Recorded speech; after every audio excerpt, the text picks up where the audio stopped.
Okay ke bantu bam, ngane zami bana baka. Now let's do some examples just to reinforce our understanding. So here, number one, we have to write our sine 16x as a double angle identity, or we're simplifying it or we're expanding it, whatever way that you want to put it as. Yeah? So now we have to change that to a form which will show us a 2 so that we can understand things very well. Now sine 16x can be written as sine 2 times 8x. Now we see a 2 there, it means it's a double angle. Now let's take the 2 outside to write its identity. Take the 2 outside and then we write a sine of 8x times cos 8x. So can you see our theory where we said this angle has to be half of this angle?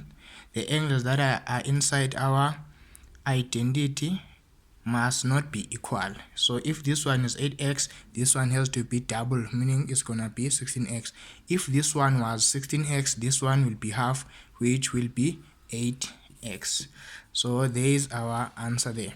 Now let's do sine 50. So sine 50, same theory. Let's write sine 50 as a double angle. We write it as sine 2 times 25 is 50. Therefore, there is a 2, it means it's a double angle. Now let's take out the 2.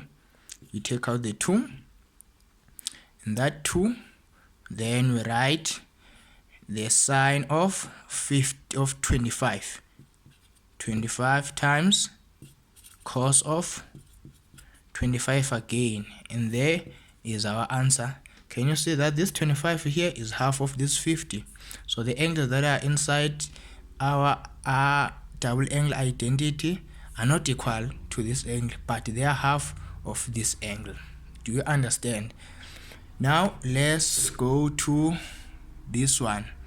There we have a cos 16x.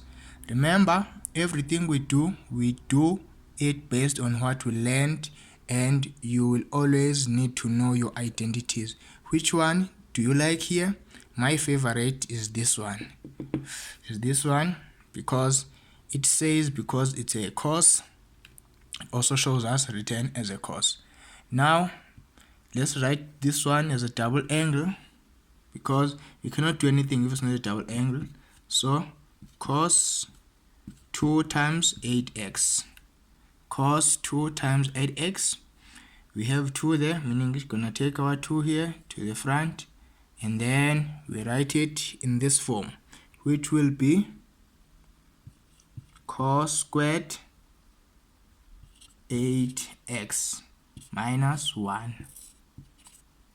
So in your angle here, in your expansion or in your identity, you have a 8x, then in your original you had a 16x, meaning this one is half of this one. Do we understand? I hope we understand. Now let's do an expansion of a cos 50. Now we can use this one instead. It's fine, they're all the same. You decide which one you like. So let's first write cos 50 as a double angle. Cos 50 can be written as cos 2 times 25. Now we take we write this one as an identity using our sign. You're gonna have a 1 minus 2 sine squared 25. This one is half this one, just like you see here. So we did the same thing there, but my favorite is this one. You can choose your favorite between the 3 of these. Now let's continue. Now what happens when they are written in reverse form? What happens? You must be able to analyze them when they are written in reverse form. Remember, if you have a product of a sine and a cos, a product is a multiplication of a sine and a cos. First thing you must know is that it's a sine that was simplified to give us a double angle identity. It tells you that it was a sine. Yeah? Now look at the 2 that is outside. You take the 2, you put it inside. Take the 2, you put it inside here. Here's your 2, it is inside. And then now you take your angles. In fact, your angle, because it's just one angle, which is 3x, and that will give you sine 6x. So what is happening here? You saw that now you have to reverse it because it is an expansion. You take the 2, you put it inside, then you multiply that 2 with your 3x. And now for you to know whether it's a cos or it's a sine that you need to write here, you will look at that this is a product of a cos and a sine. It's a product of a cos and a sine. If it's only in this form, then you know it's a cos. If it's in this form, you know as well that is a cos. If it is in this form, you know that it is a cos as well. But if it's in this form, you know it's a sine. So yeah, let's look at the second example. Now here we have 1 minus 2 sine squared 14x. So this is 14x. Now because there we do not have a product of a cos and a sine, it means we are dealing with a cos. So let's write a cos there, a cos. Open up brackets, and then we can see that we take this 2, we have a 2, then or you can either take that 2 and write it here, or just know that because you are reversing it, it means you will have double of 14x. 14x, when it is doubled, it is 28x. Or let's write our 2 here and then write our angle there, which is 14x. That will equal to cos 28x. There is our answer. The reason it is a cos, it is because we have only a sine squared 14x. We do not have a product of a sine and a cos like here. We do not have a cos multiplying a sine. There is another one. This one is not a reverse form. We are just gonna expand it and get our answer. It will give us a numerical value, meaning a real number. We expand it. Let's choose my favorite. So we'll be expanded as, first before we do that, let's write it as a double angle, meaning we're gonna have cos 2 times 60, because 2 times 60 gives us a 120. Now we write it as an identity, which is a 2 cos squared 60 degrees minus 1.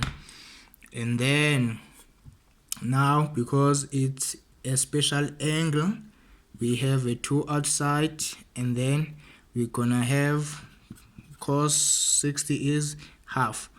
Then now we put our square there, minus 1, and then we're gonna get our answer there, which will be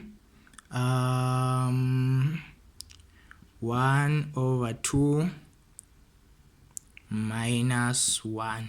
There's our answer. It's a negative 1/2. Then now let's continue to this one. Sorry about that, let me rewrite it. We have 2 sine 15 cos 15, meaning this one we have to reverse it because it's a product of a sine and a cos. We are dealing with a sine. The sine, open up brackets, we take the 2, we bring it here, times, then our 15 there, which is the angle. Then we're gonna have sine 30 degrees. Sine 30 degrees is square root of 3/2. There is your answer. So these are all your examples just to reinforce your knowledge. We will try to look some more complicated examples to close our chapter with. Now here's the last example. here's the last example. Now in our example they say prove that sine 2x divided by sine x minus cos 2x divided by cos x is equal to 1 over cos x. When you are required to prove, you always need to choose the more complicated side and simplify that part and make sure it looks like the other part, meaning this side in this problem, our left hand side is more complicated, meaning let's take our left hand side and solve it. Now we have a sine 2x. In this case, because you are required to prove, what you need to do, you need to change everything that you can change when you are required to prove. Now we see that we have a denominator here which is a sine x, but our numerator is a sine 2x, but that we can change to give us something that will have single angles. How do we do that? We say a double angle identity of a sine 2x is 2 sine x times cos x, and then we divide by our sine x again, minus, we look at this one. Now what can we do? Because it is a cos 2x, we can also change that and write it as a single angle. But now which single angle can we choose? I think we need to choose the one with a cos, because if you realize here we have a cos as our denominator, meaning once we have that one that has a cos, it will cancel something for us. So let's choose to write it as 2 cos squared x minus 1, all divided by cos x. Now let's do our cancellation. Now our sine here will cancel with our sine here, because sine divided by sine is a 1. Now we will be okay, we come to this side. This side is not simplified, so we need to simplify it first. So let's take this down. We have cancelled our sine x's. Now we're gonna remain with 2 cos x minus, we take each term here and give it its denominator, but we need to make those brackets so that we do not mess up the signs there. 2 cos squared x divided by cos x minus 1 over cos x. So now what is happening? Can you see what is happening there? We will be able to cancel now in this term. So let's take down our 2 cos x, and then we say minus, then we're gonna have cos squared x divided by cos x. It will cancel one of our cos x. We're gonna remain with 2 cos x minus 1 over cos x. Now let's distribute our negative sign here inside the brackets, meaning gonna have 2 cos x there, minus negative times positive 2 cos x is negative 2 cos x. Positive here times negative here times negative here, it is a positive 1 over cos x. Now we have a 2 cos x minus 2 cos x, which is a 0. They will cancel. We will be left with 1 over cos x.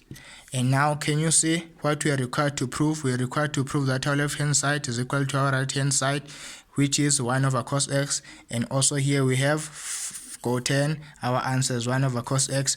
Therefore we have proven that left hand side is equal to right hand side.